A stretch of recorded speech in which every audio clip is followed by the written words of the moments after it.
Hello, everyone, and welcome to the Visualizing War and Peace podcast. My name is Otilia Meden, and I'm one of the student researchers at the Visualizing Peace project here in St. Andrews. My research focuses on how human acts of love and care are important when building peace. And in that realm too, our project concentrates on how artwork can support and build for peace through acts of love and care by, for instance, giving the microphone, so to speak, to the people who might often be left out of the conversations.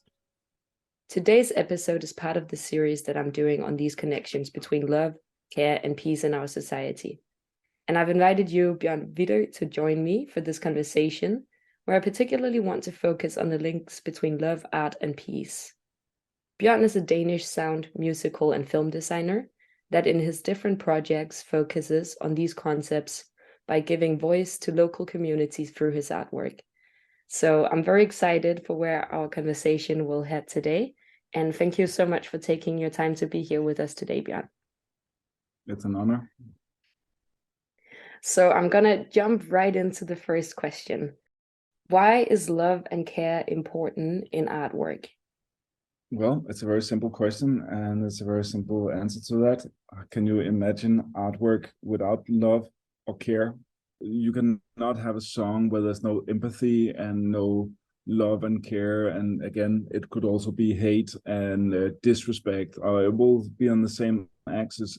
All these deep emotions and feelings are a channel. It's a way to communicate. And I think art is a very good way of communicating emotions, and is also especially communicating metaphors and more abstract feelings. Especially music. You can have very, very sad music.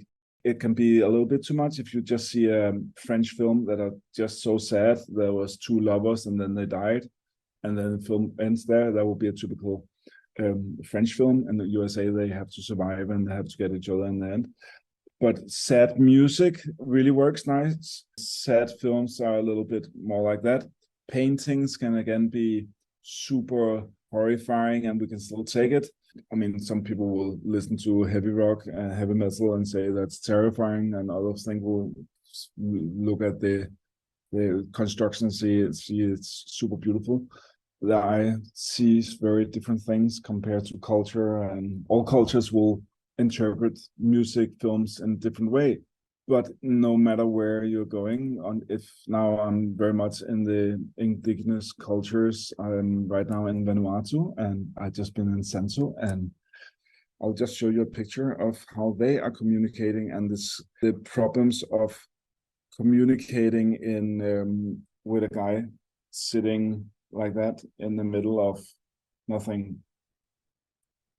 Yeah. And to our listeners, it's like you're showing me a picture where you see one that almost sits without clothing, I guess. And yeah, they're living like in the Stone Age. So how does he listen to my music when I take my guitar?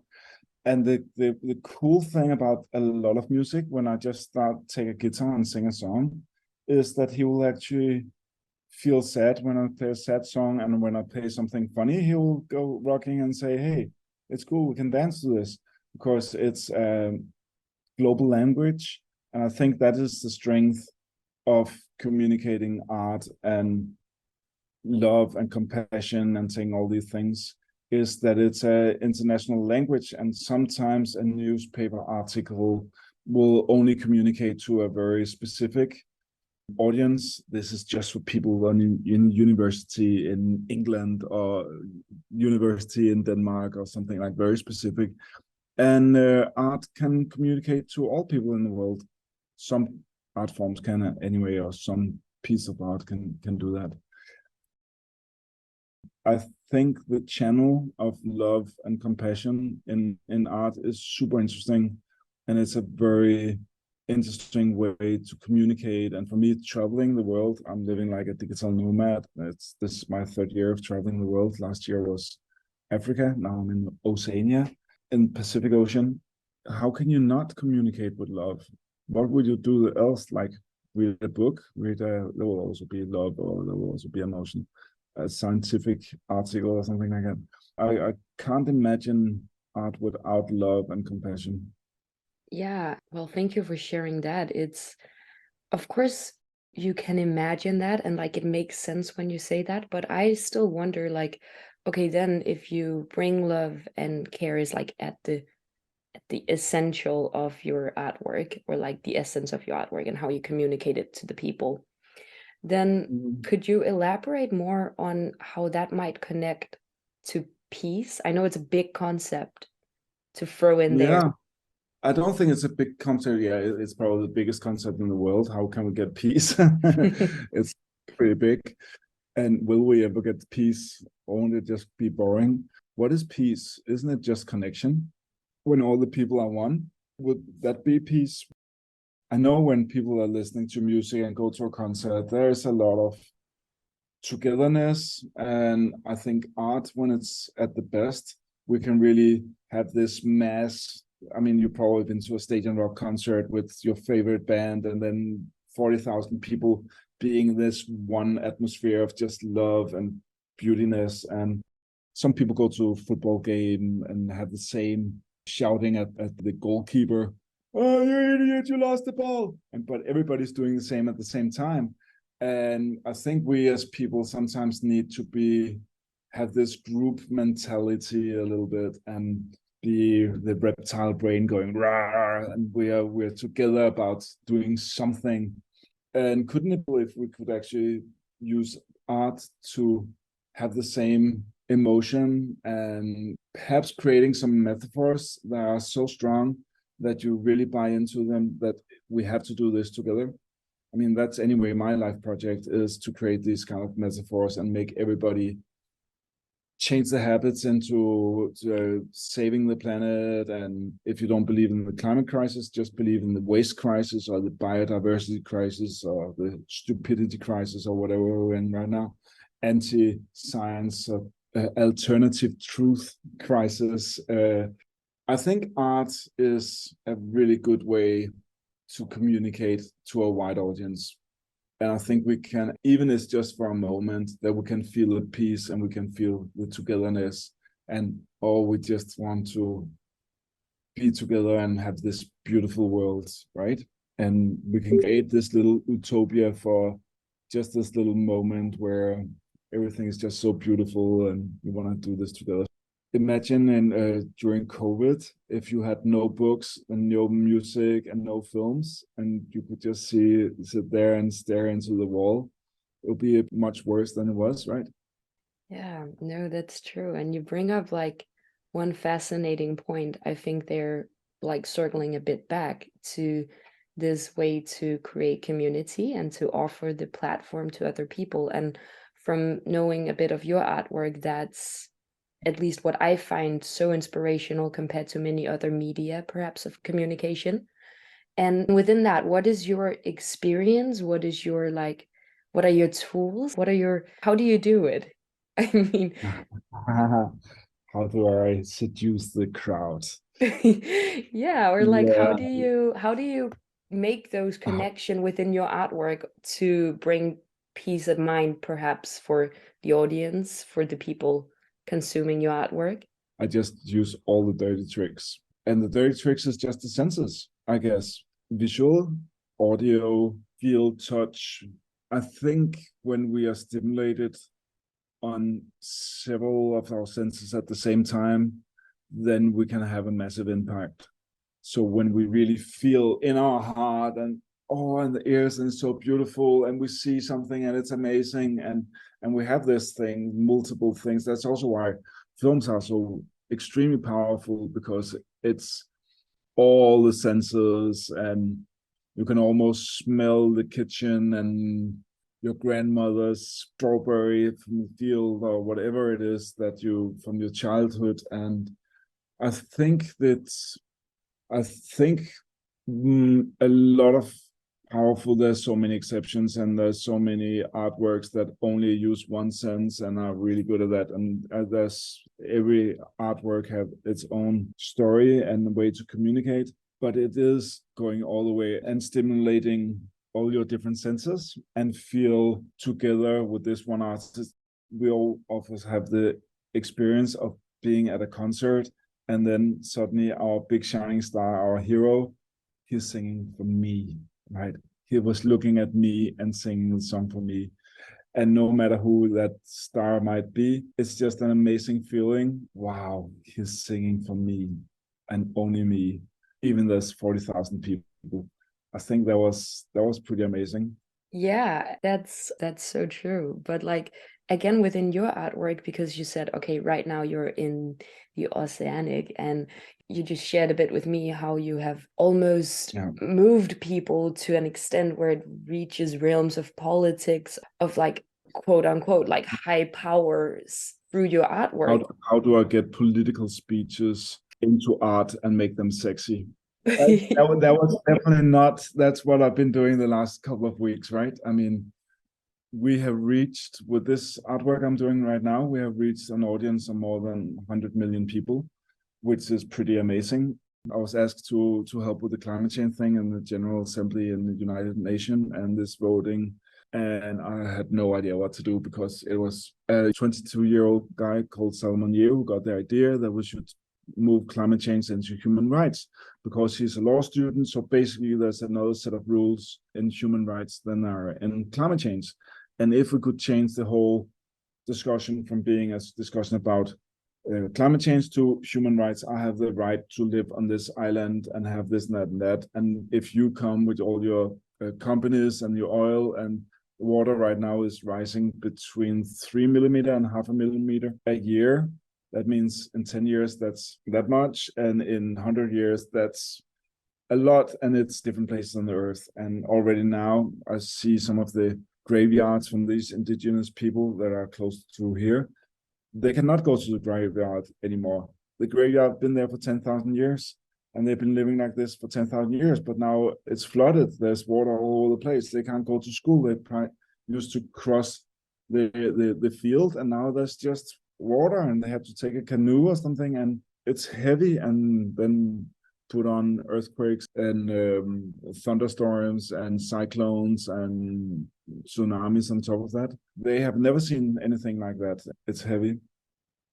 Yeah, but like, so you think maybe that through your artwork and like through offering both the young law student maybe a voice within your work, you have a way to reach or like draw people's attention to it? Or what is it that you think art can do in this regard? In this example, it was just some Jane Fonda. Of course, she's amazing, and she's 85 years old, and she's a climate change frontier, and she's been to prison several times for demonstrating and all kind of things. And it's the girl who invented fitness basically in the 60s, 70s probably. She's like Leonardo DiCaprio in climate change, just the old version. What do I do? I mean, practically, I just made a big concert, invited all bands on the island, 7-hour concert, chopped it up with a lot of music and a lot of beautiful pictures, and then put in the sound bites from the Prime Minister and soundbite from Jane Fonda, and I just edited super fast and just bang, bang, bang, and a lot of music and just Instagrammable and Facebookable. I just made it sexy and cool, and some quotes from CNN, and then we were on BBC, so put that in. And now the Danish Crown Princess, Her Royal Highness Crown Prince Mary, she's coming here Sunday together with the Danish Minister of Climate Change, Dan Jørgensen. So I'm going to put them in, and then there was a big procession where we celebrate the whole that we won this election at the. So I was playing music from some truck, and the Prime Minister was walking, and there was demonstration again. All that things, I put it in and chop it up very fast and very cool and very entertaining. And the politicians, they're doing absolutely the opposite. They're getting up and then they have a political speech that just lasts 45 minutes, and it's just so important for them. And they probably spend a lot of times writing down these speeches, and there's probably a lot of nice details in it. But the problem is they're not going out to a wide audience, and they are missing the point in getting. I'm not saying that all politics should be 4-minute Instagram films, but sometimes you have to have an eye-opener for an audience saying, hey, this climate thing is actually cool and sexy. And then I see myself as making a trailer for the subject, because you can spend a year just writing about climate change, just this little specific resolution. They spent 4 years making it. So I'm just the eye opener. I'm just the little sexy film. The wow, whoa, there's people, there's all this going on, and then there's some boring political stuff coming in. But in the context, because it's flying around and beautiful colors and music, because of that pretty tight structure in the story, there's a beginning, middle, of end, like in the feature movie. Then suddenly it's interesting, and people say, oh, I actually want to hear more about it. And then you can go and you can search it on the internet and you can read articles because you already have a positive attitude. And I think that is also political art, which is getting more popular. It was popular in the 70s, I've heard. And now political art is getting popular again. It's popular with having a message and a meaning in what you want to say, not just I love you, you love me, and everything is nice. And I mean, you have to have substance in your art. I think that politics and art and severe messages actually can learn and benefit from working together. It doesn't have to be either or. It doesn't have to be pop music with no substance or hip hop. And you can also see the whole new school hip hop scene is, the lyrics are changing. It's getting more and more storytelling. It's getting more and more substance in the stories. And again, the politicians also on Instagram now, they're trying. Not a lot of them are very good, but some of them are trying to make an appearance on social media and remain their message. At the same time, it's very easy for the super right wing or super left wing to make cool messages, but the political parties in the middle, the ones that are actually changing our future and have a majority of the votes, they are not very good at communicating, because the messages and the things they're doing is so extremely complex. So it's easier just to say all the people from the other island, they are stupid. I mean, it's a very, very easy message to come out with. It's more complex than saying how we're going to share the money like this, and they are organized, and then the school's going to have that much money. And I mean, it's super complex to be a politician. So how can you come out with 1-2 minute stories? That's what I'm trying. I'm trying to help people who don't have a voice, even if it's politicians or trying to do something for climate change, or if it's actually indigenous people who just have been living in a place for 10,000 years, and suddenly we come out with our bulldozers and we take all the fish and we take their life away. And also the indigenous people, they are taking care of 80% of all the biodiversity in the world. So they are super important for us to support them. So I'm basically a translator, and I see my art as translating with love and with care boring messages into something that's cool and sexy and eatable. Yeah, it's a refreshing view, you know, like from like my point of view, which is of course more grounded within academia. And I think like what we often talk about within our project is how to actually open up the conversation and invite in people to those important conversations. And I wonder, do you think a lot about peace then, like actively? You said a little bit earlier that peace might, for you, correlate to community and this shared compassion that you might feel for your artwork. But do you actively work with like peace as a concept? No, I don't work with peace as a concept. I don't do that. I don't understand what peace is. I don't know what it is. Is peace when there's no more fights, when there's peace of mind, or what is peace? Or is it a different thing for everybody, or are we just talking about peace on earth? Will there ever be peace, or is it just stopping some war in general? Yeah, I mean, of course, peace means different things to different people. And I mean, I could agree with that. And within my research, I've been looking a lot at how artwork is supporting and helping both internal sense of peace in this community, as you've talked about too.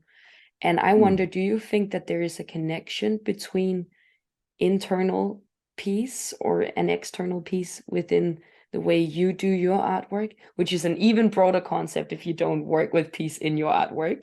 I know that, but Yeah. like... Yeah. I mean, first of all, I think art can create an inner peace, because I remember when I was a teenager and suddenly I heard a band and I just felt, oh, these guys understand me. They have the same struggle as I have. So I felt understood, and I felt, oh, this is what we fight for. This is it.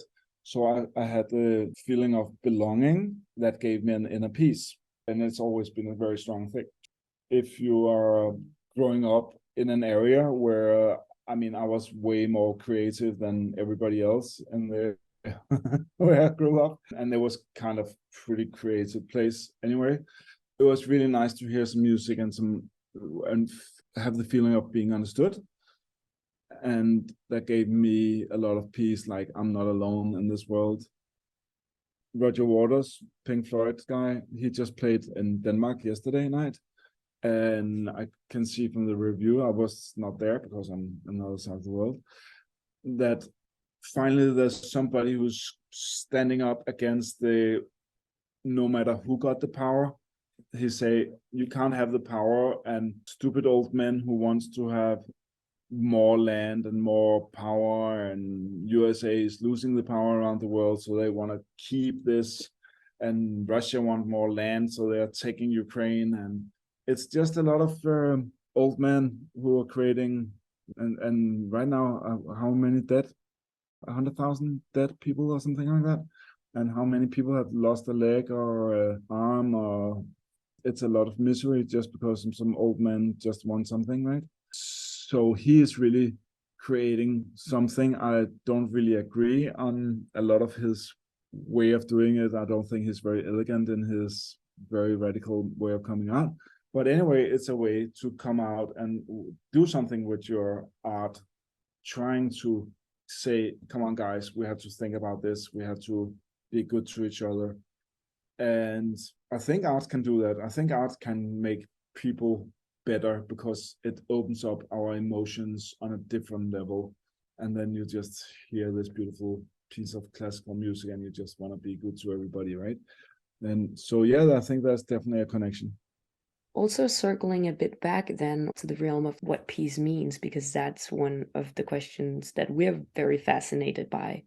For that, looking at how artwork is, as well as you shared here, how it's like used in different contexts to spread different messages. And do you think then that art can be used also as a method to spread peace in that way?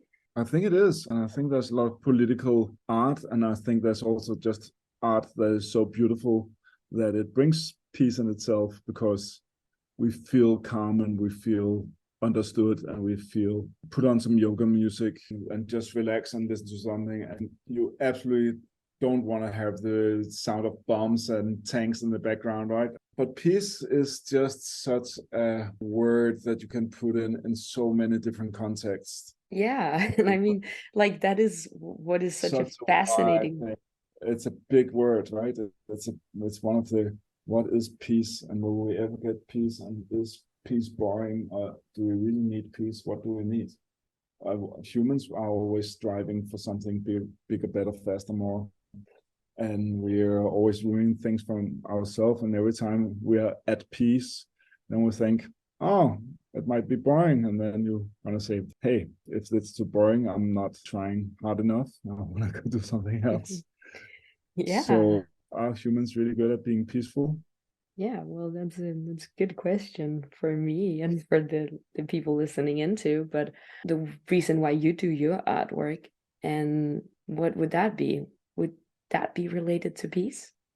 My artwork is related to that everybody mind their own business and just go and don't fuck up this earth, and whatever you want to do. I used to be in a punk band for 15 years, so I have very much the DIY mentality that we spread whatever, we share whatever, and we're doing good. And then however you want to look, nobody can decide. If you want to have green hair, go green hair. If you want to be a lesbian, then be a lesbian. If you want to jump around on one leg for the whole day, I mean, as long as you're not damaging other people, do whatever you like. So go with peace and do whatever you like. I think that's very peaceful. It's a very good idea. And I think war is pretty much the opposite. It's like saying, I know you have to set your borders, and it's also a long discussion, but don't mess with me. I mean, I just want to be my little country, and don't come inside my borders. I just want to have peace around here. And traveling the world as I'm doing right now, I can also feel there's a big difference peace there is in areas of these different countries, going from Johannesburg, Hasselberg, where everything is like buzzing, but the music scene is just so extreme and so amazing. And then you go to Maputo in Mozambique, and then everybody's just like Portuguese and very chill. And even they had a lot of war going on, not until recently. They just had it. They're not going to have any more war there. So they are very, very peaceful.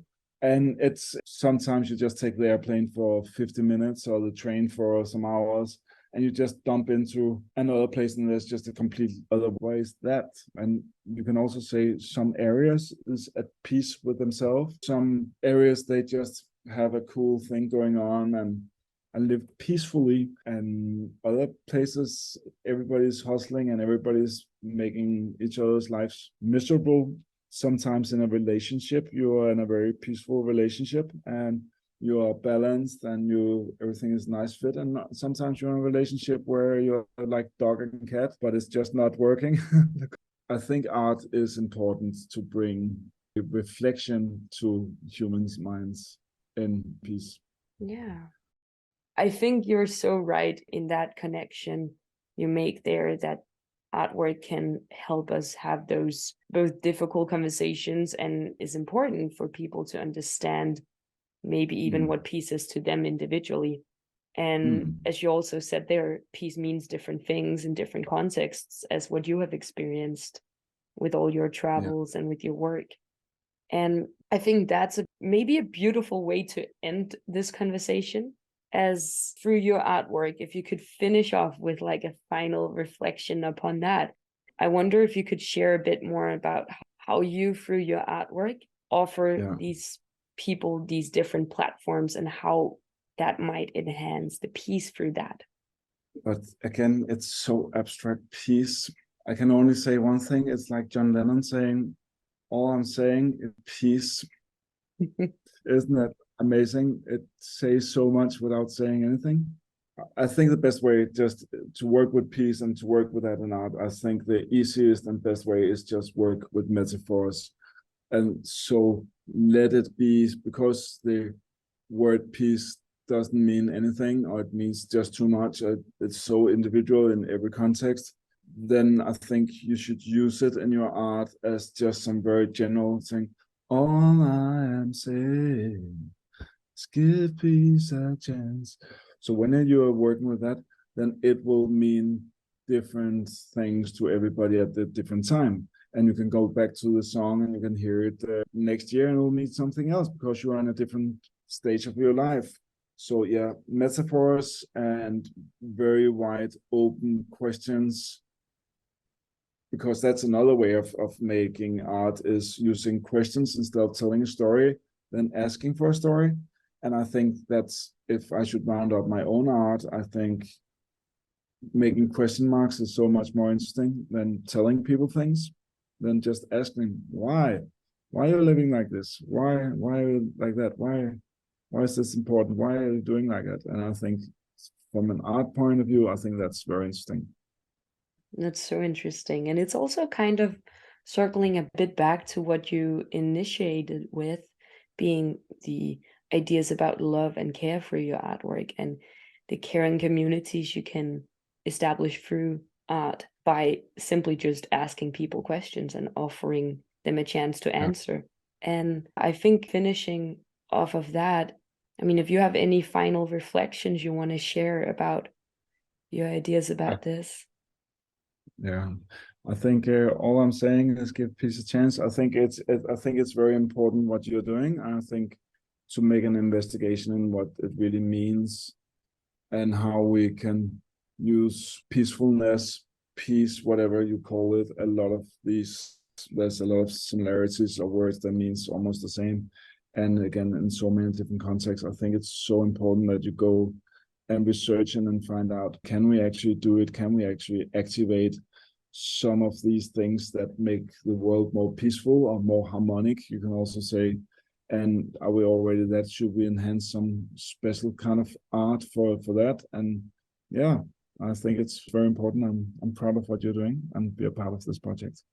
Thank you so much for taking the time in your busy schedule to talk with me. Sure, it's a pleasure.